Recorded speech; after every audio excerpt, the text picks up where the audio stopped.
Hey guys, so if you were watching my video from the other day, you know I threw this into my wood stove so I could get the wood all out of here. And burned out nice, so now I can just go ahead and make another handle. I have a piece of hickory I'm going to use for. That's the piece of hickory I'm going to use.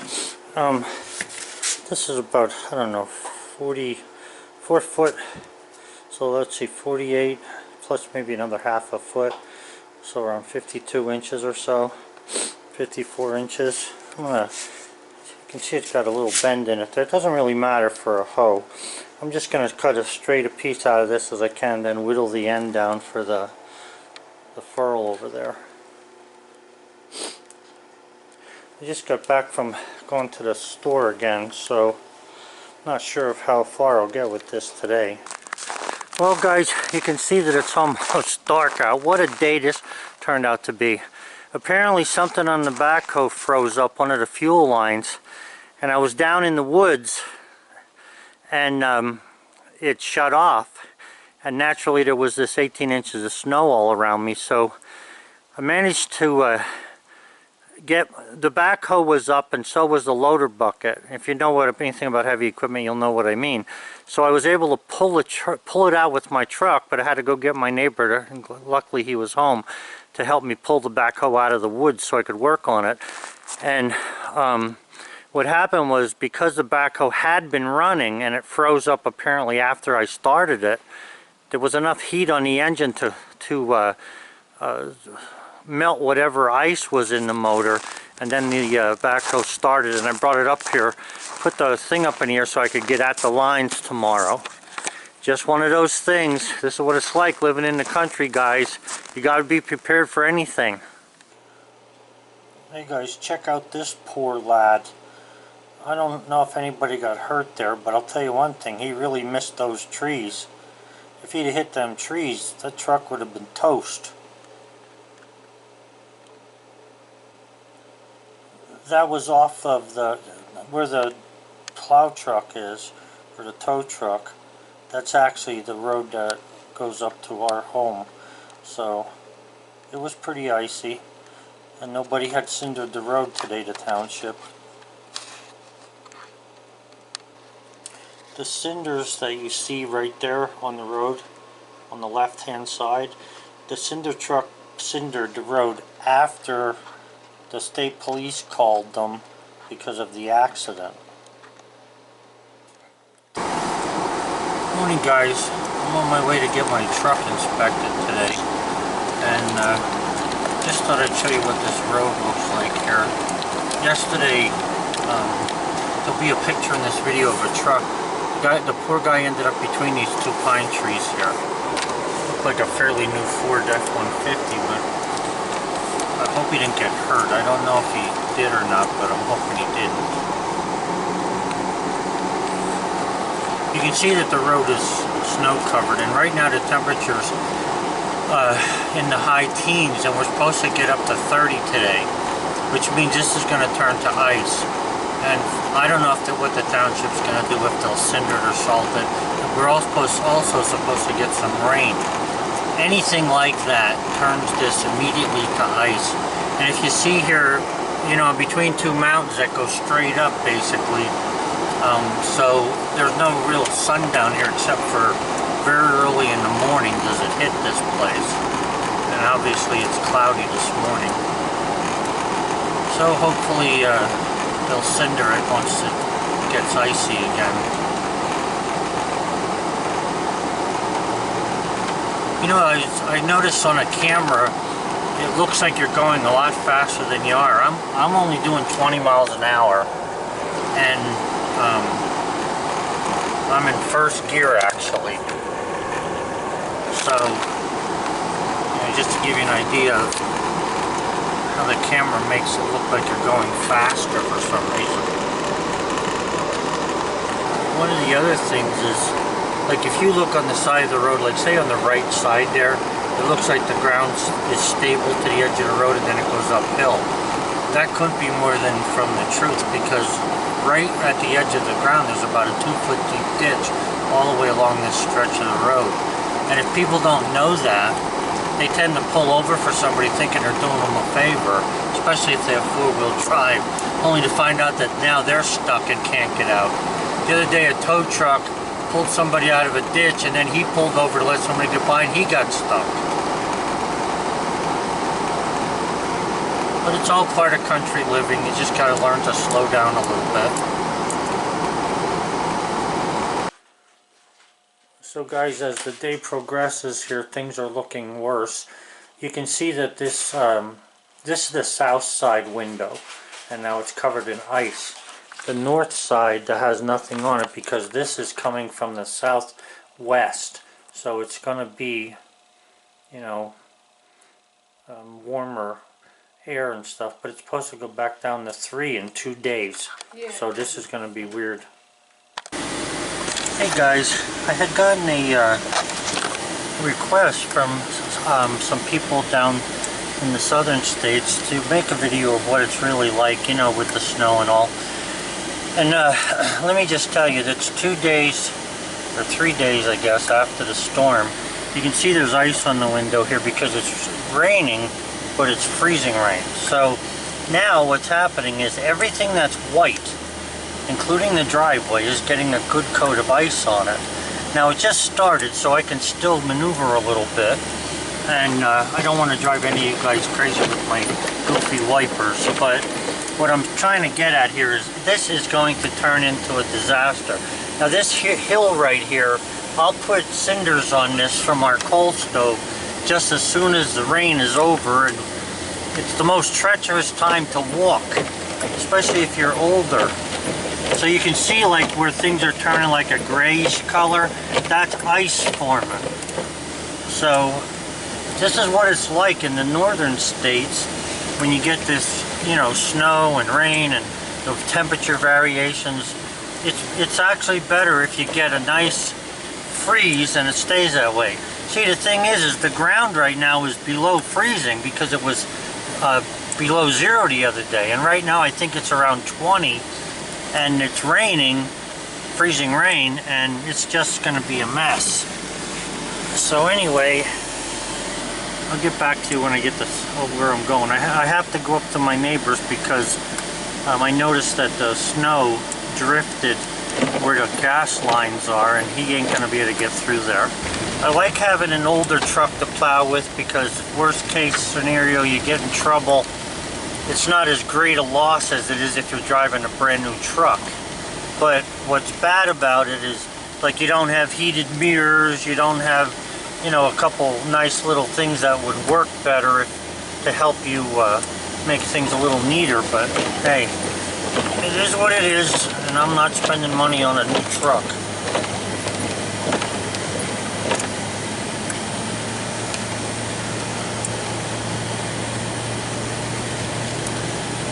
I'll bring you back when I get to where the snow problem is. Okay, so what we got here is, when you come out to where the opening is, I don't know if you can see it very good, especially with my windows, but the snow has drifted across. It's not much, it's about 50 feet, but there's ruts in it, and those ruts are going to freeze solid overnight and into tomorrow. So we need to get rid of this snow here while we can. So, let me get that. I just want to get out of the truck here for a second and show you the difference here and how you know that it's getting icy. If you look over here, you can see that the snow is sort of like a dull white, but over here it's shiny white, shiny, like a gray, I should say, not even white. That's when you know it's starting to turn to ice. And you got to get out there and do the plowing before it is ice, because, I mean, rain on snow isn't too bad if it's a little bit of rain. But rain on plowed snow is a disaster because you won't be able to, you know, get going on it. You get no traction and no steering. So let me just take a minute, shut my heater up so you can hear me. Let me just take a minute to explain this to you when it comes to guys doing snow plowing. If you plow snow, like let's say it's 4 inches of snow. If you have 4 inches of snow and you plow that, or let's say it's snowing, you're going to get 4 inches, and then it's supposed to turn to rain. Okay, as soon as you get the 4 inches of snow, before the rain starts, you want to get out there and plow. Because a lot of times if the rain starts, it's going to melt the 4 inches, but it's going to freeze solid into 2 inches of snow. And that's worse because you can't, you know, handle it. I got to keep my heater on here. But anyway, you can't push that with your vehicle or without destroying everything. So then you run into the issue, you know, should I have plowed or should I not plow? When I have that issue, I always plow because, like now, okay, the road's plowed, but it's going to turn to ice. If I would have left it all snow with 16 inches of snow, it's possible that the top layer of that snow, or 18 inches, would have caught the water and not made ice on the bottom. But you can't wait to find out if that's going to happen, because you don't know if it's going to happen. That's the hard part about plowing. And then a lot of times people want you to plow their driveways, but they don't want you to pick up any stones. If you're going to do a good job plowing, especially in these kind of northern states, you need to get the snow all off the ground. Keeping the plow up an inch off the ground is a joke. You cannot, first of all, you can't run the plow by holding the hydraulic cylinder and keeping the plow up. You're going to bust something like that. So you keep the plow all the way down with no tension on the hydraulic cylinder that's out there. Now this is what I've done, and I'm not going to argue with people who want to say it's different. If you plowed, you know what I'm talking about. But you know, so if you have feet on the plow, sometimes that's not too bad, but they don't work when you're plowing this rough stuff. They may be okay for blacktop, which I very seldom ever plow blacktop. It's usually always, you know, these rougher roads. So you need to get down to the road surface as closely as you can. But, you know, this is the other thing you run into in winter living in the country, because when this changes like this, nobody's going to come and fix this driveway. Nobody's going to cinder this driveway unless I come over here with something on the back of the truck and throw it around. I don't have a cinder or salt spreader, and nobody wants to pay for that. So there's no sense in having it. Not even for myself, because I use cinders from my stove. I'll just take the four-wheeler and drag cinders, or drag the 50-gallon drum of cinders to wherever I need them, and then I'll just throw them around by hand. Anyway, that's some of the problems you have. One of the other things, guys, and this is a little bit of a complaint. Now, you can see that there's a logging road back through there, and this is state forest land. What aggravates me is they never plow, at least to the gate, to let hunters, you know, be able to park there. If they do, you have to be a hunter with a four-wheel drive truck, and I don't think that that's fair. So what I do then is, after I put the treatment into the gas tank, the fuel tanks, like the gas engines get this, diesel get that, I run them both for 10 minutes, everything. That way there you'll get the stuff through there, through the system, hopefully.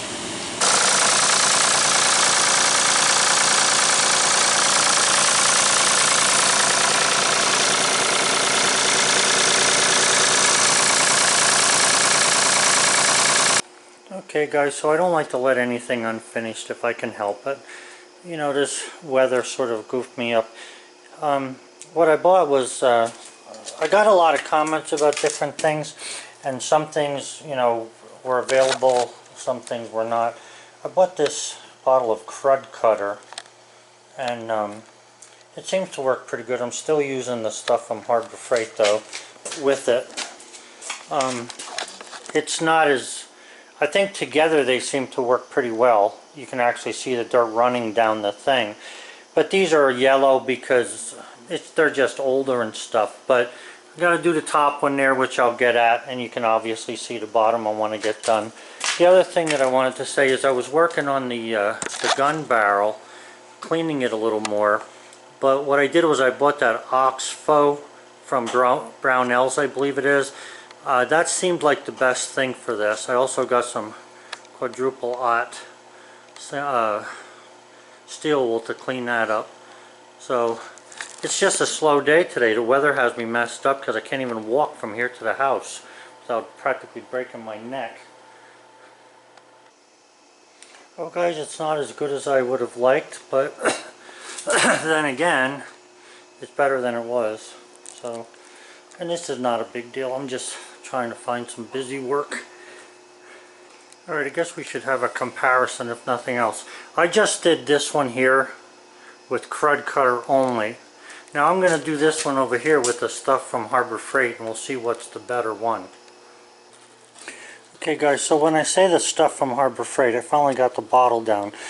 Super heavy duty degreaser, biodegradable surfactant, I guess, surface, so something non-abrasive, non-flammable, stripping sealers, grease buildup, concrete floors, machinery tools, and general cleaning. Now it tells you to mix with water, but I'm using it straight. But anyway, this is what I'm using, either Harbor Freight or the crud cutter right now. So this next one, like I say, I'll do that one with the Harbor Freight just to see which one comes cleaner the first try. So if I stand back a little ways and I look at the two window panels, it looks to me like this one is cleaner than this one. Now I'm not against crud cutter or the company or anything. I don't even know where they're from. But I'm just saying this one looks cleaner than that one. So for this application, I'm still sort of liking the Harbor Freight stuff. Now I did get a lot of other comments about what to use. The only thing is I'm not buying all those chemicals just to try them. I'm going to try to use what I have. But one guy had mentioned Purple Power. I'm not sure about Purple Power on styrofoam, and there's a couple of holes in the, punctures in this from using it and stuff, but backing into it. So I know that Purple Power, if you use lay a rubber hose in it and leave it in overnight, that stuff grows up, looks like a huge spaghetti when it's done. So I'm not sure about Purple Power. Someone had mentioned that. I'm not saying it won't work, I'm just saying I didn't try it. But my parts cleaner is actually filled with Purple Power. Of course, it's so dirty that I wouldn't pay to put it on here. So I'm going to try to Harbor Freight on this and that last panel yet. And I'm not going to bother you guys with this anymore. So, it is what it is. Something to do on a crappy day. And by the way, you can see, I don't know if you can see that, but ice. I think you can see it there. Ice is forming on the trees now as well. It's already on the car, you can see there. So it's pretty bad. I came down the driveway there sideways with my plow when I came back from plowing that little bit for my neighbor, so I'm glad I got over there at the time I did. And also, you see this hill here that goes up to the back of my wood pile? I actually plowed that with the Simplicity. I am amazed at that little tractor. I never thought it would do all that, but it seems to me that the rear end on that thing has a fantastic traction control of some sort, because I noticed in the videos it's like if one slips, immediately the other one grabs. Now on my Sears tractor, one will slip, it'll stay slipping no matter what you do.